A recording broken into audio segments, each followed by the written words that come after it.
Let's shift our attention to the global economy. The world is worried about a recession. There is no doubt that a downturn is coming. Leading economies are predicting a slowdown. What about India? Does India face a recession too? How is the Indian economy poised? Tonight I have some estimates for you. Bloomberg recently conducted a survey of economists. They were asked a simple question. What is the probability of recession? In the United States, the probability is around 40%. In Europe, it's between 50 to 55%. Where does India stand? What is the probability of a recession in India? 0%.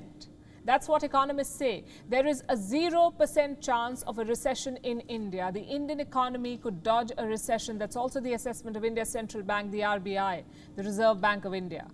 The RBI issues a monthly bulletin. It gives an assessment of the economy. The bulletin for July makes some interesting points. It says two things are working in India's favor. Number one, agricultural activity. It remains strong. And number two, manufacturing and services sectors. They are showing some momentum.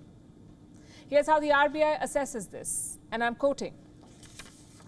There are sparks in the wind that ignite the innate strength of the economy and set it on course to becoming the fastest growing economy in the world.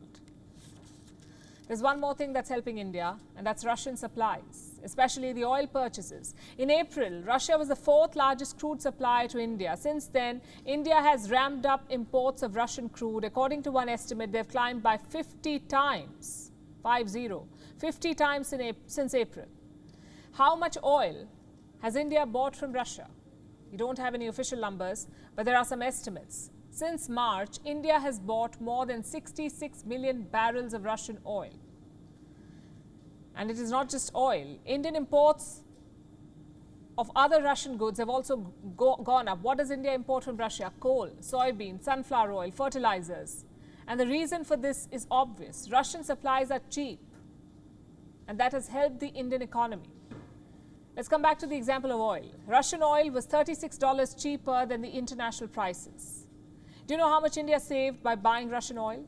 At least $27.5 million every day. Cheaper Russian supplies have helped India contain inflation to an extent.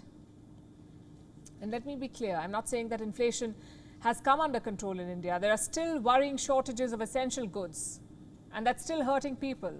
Prices are still high. But if the RBI is to be believed, the worst could be behind us. Governor Shaktikanta Das says inflation could cool starting October. Asia, in fact, is doing much better than the rest of the world, and that could help India further. The International Monetary Fund has shared some numbers today. There's a projection for Asia. The region will continue to grow, but at 4.6%.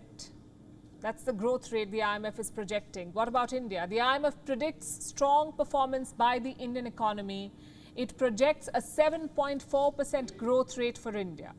That's the highest for any major economy, 7.4%. And all of this is good news, but we do live in unpredictable times. Global events can easily upend India's recovery. Safe to say, though, that India has reason to be cautiously optimistic about its future.